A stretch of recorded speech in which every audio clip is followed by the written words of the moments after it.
to the ATX Pest podcast, episode 4. Scorpions. Everybody loves scorpions, right? I don't think so. Um, so today I'm going to talk a little bit about them, some little tidbits on them, and then we're going to talk about how you can prevent them from being in your home and freaking your family out. So scorpions are they're pretty cool actually. I think they're cool looking anyways. I don't want them inside my house either, but we used to get them pretty regularly till my wife threatened to hit me over the head with a frying pan. She really probably wasn't serious, but I had to take action and start putting to work all the things I would tell my customers to do at their homes. So I had to take my own advice, and knock on wood, it worked. I have had 2 scorpions in the house in the last 3 years. We used to get a couple a month. It's the nature where we live. We have nothing but rock bed out in the country a little bit, around the rock bed around the home, which is an ideal habitat for them. I don't recommend having a landscape with nothing but rock around your house. We're since have started trying to modify it a little bit, working on it a little bit right now. Definitely not going to be adding more rock anytime soon. It's a problem, and it's very clear that it's one of the main reasons why we get them around, or some homes get a lot of activity, because my customers that we're getting a lot of scorpions, they have a lot of rock beds too. So it's a major contributor to activity for scorpions. So landscape is important. We'll talk about that a little bit. But the common striped scorpion, which is the type that we have around the Central Texas area here in Austin, it's I think the most important, or the thing that people want to know about more than anything with them, other than how to get rid of them, is their sting. How harmful is their sting? Okay, so stings by a common striped scorpion really just cause temporary, localized pain, itching, little tingling sensation in that area, as well as the localized, tenderness or swelling, and then after, can have a little black and blue mark, and that's really about the extent of it. Okay, unless you have some type of rare allergic reaction, like some people do with fire ants. Okay, or bee or wasp stings, and that's what it's going to feel like. I purposely allowed a scorpion to sting me just because I wanted to know what it felt like.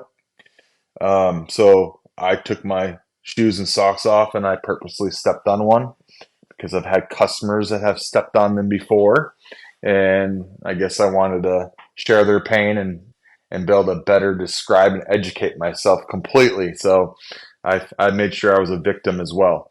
It feels like a wasp sting, doesn't feel good for sure. But and I wasn't allergic, so that's a good thing. And it'd be really rare to be, so don't have much fear in that. If you're having crazy symptoms, then of course go seek some help. The reality of it is, the worst symptom you're probably going to get is the anxiety over it, knowing that you just got stung by something. Number one, it hurt, but then you look down and you see it was a scorpion. Then the anxiety sets in, which is, mind's a powerful thing. So breathe, keep yourself calm. You're not going to die. Okay. And if you do feel that you're having issues that seem extreme, well, then seek some medical help, and you're gonna be just fine. Okay, so don't live in fear. There's no reason to with scorpions, but at the same time, you don't want them in your house, and I get that. And let's talk about how we can prevent that. One cool little tidbit though on scorpions I want to mention, an aspect, speaking on the biology of them, is that scorpions actually give birth to live living young, which is really cool from the ventral gentle opening, right? Um, and then they go through a series what we call they. So are birthed, right, and they are whitish in color. They're small, obviously, and what we call their first instar, and they're nymphs, the nymphal stage. They're nymphs, okay? They're live nymphs, and those nymphs in the first instar will immediately crawl up a leg onto their mother's back, and they'll remain there for until their first molt is complete, which is usually they say like 1, 2, 3 weeks later. Um, and then they'll descend after they completed that first molt. And molting is like shedding of their exoskeleton, their skin, essentially, so they can continue the growth process. They'll actually descend and then scatter. If you ever seen that when you seen a spider and then you kick a spider or you go to touch a spider and all of a sudden you see the baby just scatter everywhere and people about have a heart attack. Well, that's what they do. They scatter about and then they go and start searching for food. Well, they'll actually do altogether 6 molts on average, okay, before they reach maturity. And the interesting thing is they can live, and it usually takes several months for them to reach maturity. They say it can actually take a couple of years or so or more, but I think that has a lot to do with environment, temperature, weather, and whatnot. Okay. But the interesting thing is too, is that when they get their color, that creamish looking color that they are when they're an adult and they reach adulthood, fully grown like that, they'll actually can live up to about 3 to 4 years, which is quite a bit of time. Um, I think 3 to 4 years. They said. I was doing skimming around, looking. I think actually they can live up to 6 years. I think is what it said. I think on average it was 3 to 4 years, and they can live up to 6 years or potentially a little bit longer. That's what it was, which is a long time for scorpions, for any pest, right? In this case, it's not an insect, just so you know. For folks that didn't know, they're classified as arachnids, like our friendly spiders that everyone loves. Also, we'll have a podcast on certain spiders in the future. Actually, I think I already did one on wolf spiders recently, um, which was a good topic because there's a lot of fear in that one too that I debunked. But so that's a big thing. So understanding a little bit about their biology, understanding a little bit about you know understanding that their stings are not necessarily harmful. That's not something to get overly excited about. Their habitats. That'd be the next pretty important thing to understand to get this whole big picture on this and what we're going to lead into how we can control and prevent this. Okay, habitats. Scorpions are nocturnal feeders. Okay, they mostly feed on other insects like earwigs and crickets and you know spiders, things of that nature. And they can actually be cannibalistic, eat each other. So that's a little disturbing, kind of, right? Anyways, so what do you think you need to do to help control that? We'll probably have a pest service. Have a regular schedule of maintenance done on your home. I recommend, really it depends on two things. And this is a common question that I answer having a pest control company of my own with any new customer coming in, or re-educating a customer because they might be seeing a little bit of activity on a certain pest. And but and I get it, trust me, inflation's horrible these days and we all want to try to get our best bang for the buck for sure. um, Quarterly pest control can hit the mark for a lot of people. I find bi-monthly to be the best schedule, and primarily because of life cycles of these pests that we're dealing with.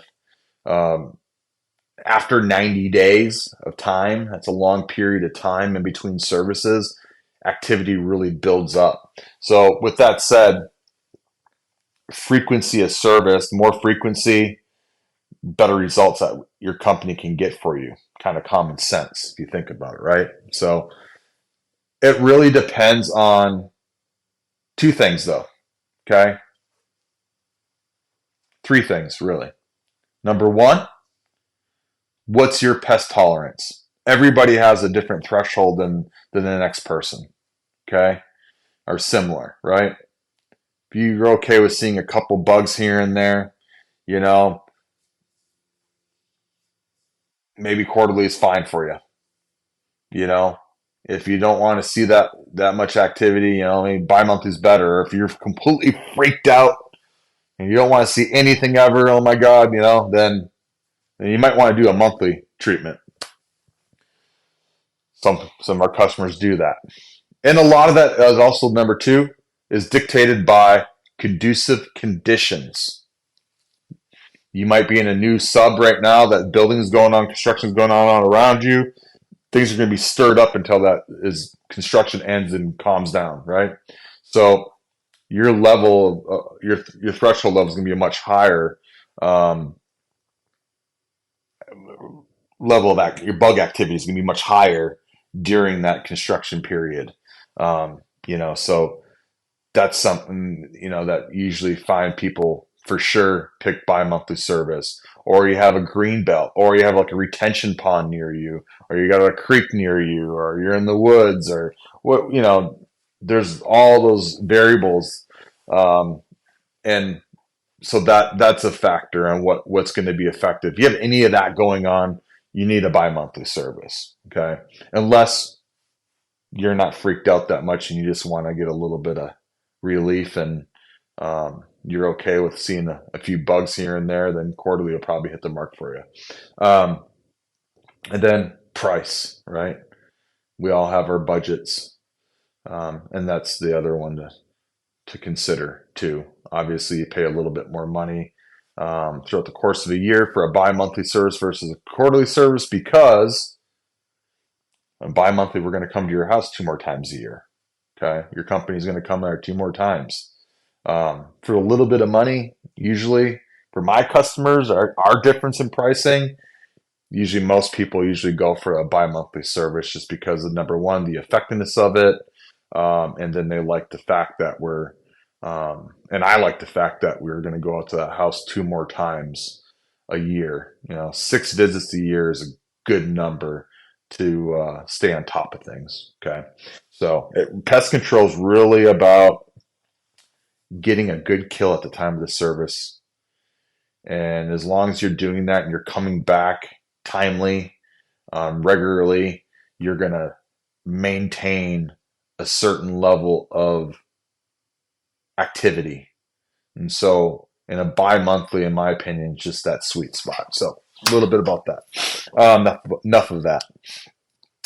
Controlling. Well, let me back up a little bit more about their habitats. Okay. So they're going to, like we talked about, rock bed areas, mulch.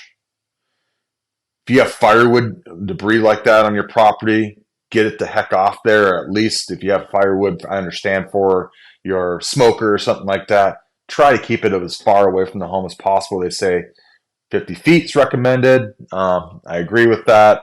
But if you can move it further, invest in a wheelbarrow, you can wheel it over to your smoker if you need to, or keep your smoker that far away from the home if you have that ability.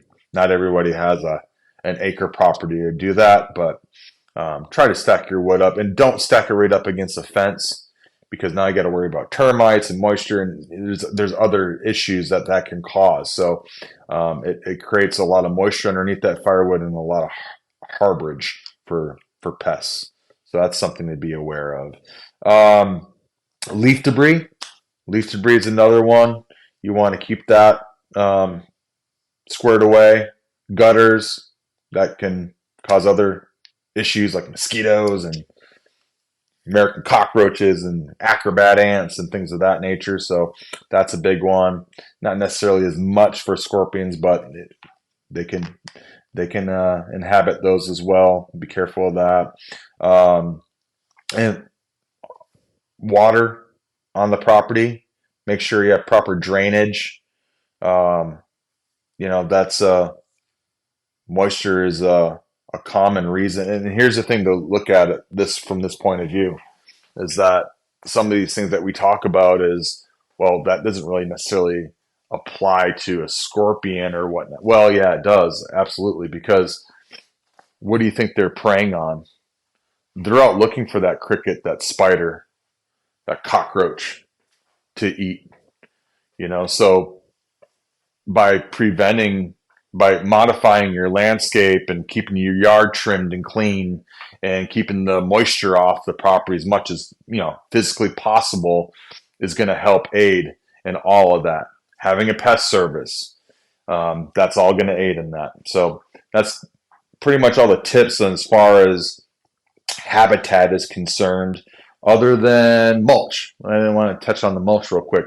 If you're going to get new mulch, like you do, a lot of people do every spring, do it yourself or you hire a company, make sure to remove the old mulch. You don't want to put new mulch on top of old mulch. It's going to create several layers of extra harborage, but also decay. It's going to be attracting the bugs. It's going to bring more scorpions. So you don't want to have any more than about 2 inches of mulch.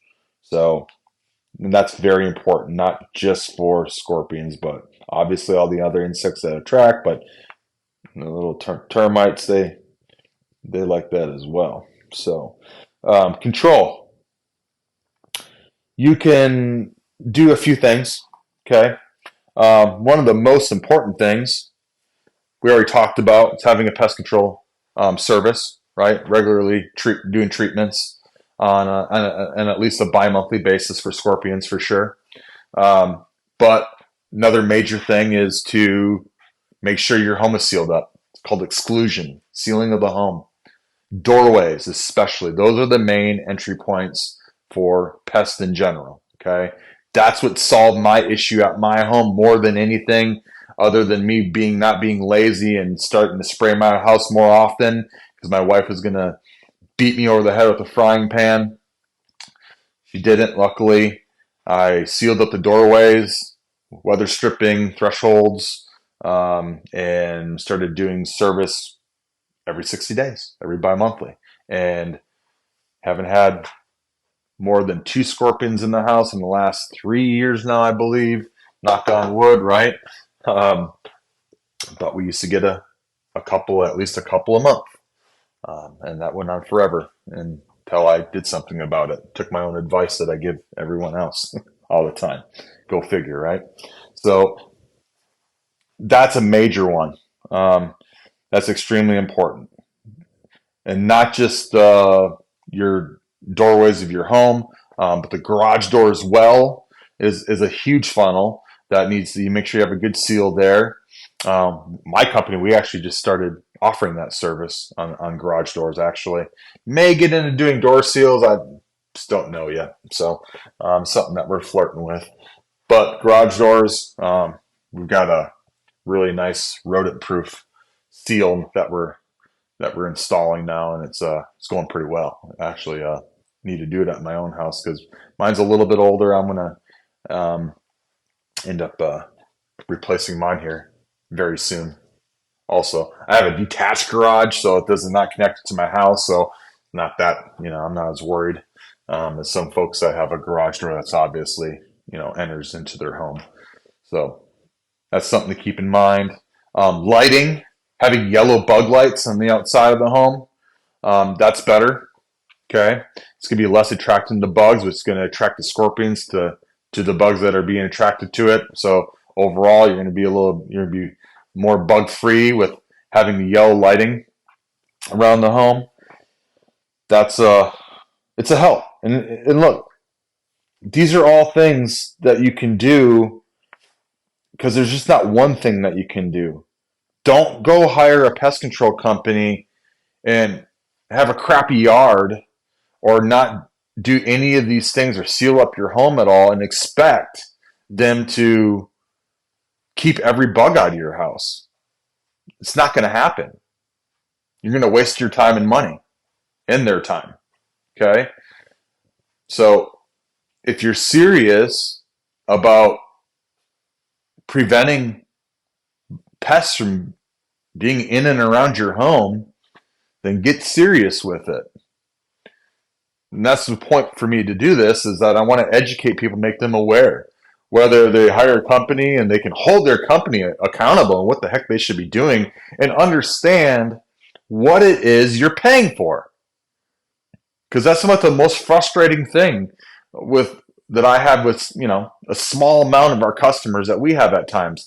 It is what it is. People are busy and some people don't care. And I understand sometimes people are like, well, we're just to help, and they don't like us, they fire us to go hire somebody else, right? And that's usually a lot of people's attitudes, and is what it is. I don't like those people much, but it is what it is. Part of doing business. Thank God we have a lot of great customers at our company, so we don't have to deal with that hardly ever. And we try, and I think we put effort in, and that's what I would say. If you already have a pest control company, or you go hire another company, make sure they're educating you.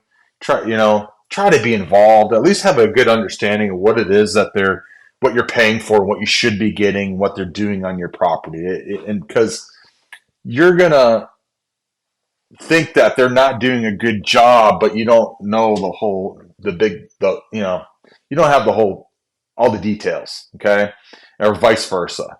It's why communication is the most important thing. It's more important than killing the bugs.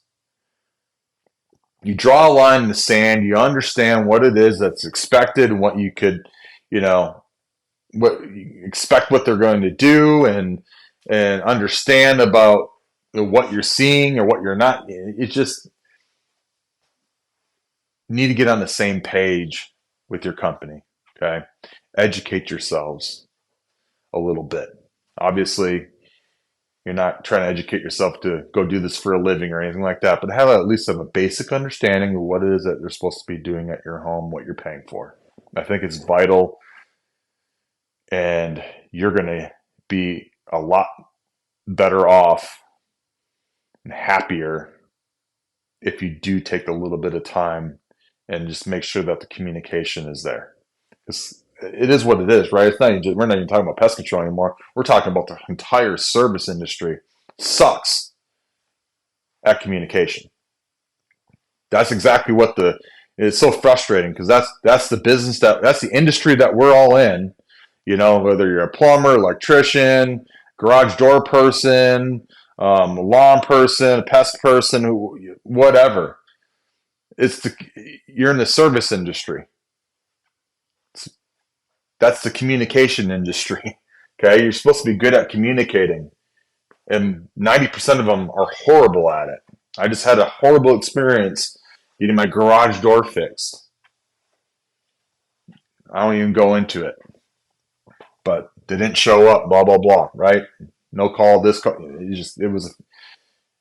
It was ridiculous. So, and then I had a very positive um, experience recently with the air conditioning company. Unfortunately, I had to get a whole brand new system. That was fun. Um, so there's good companies out there. Do your research. Be aware of what service that they're providing you what the expectations are. Draw a line in the sand with them. You need to know that. It's very important. If you do that, you're going to be happy. If you can try to do it on your own, you know, make sure that you're doing it safely. If you can't read a pesticide label, you have no business doing anything in your home if you just unequivocally don't understand.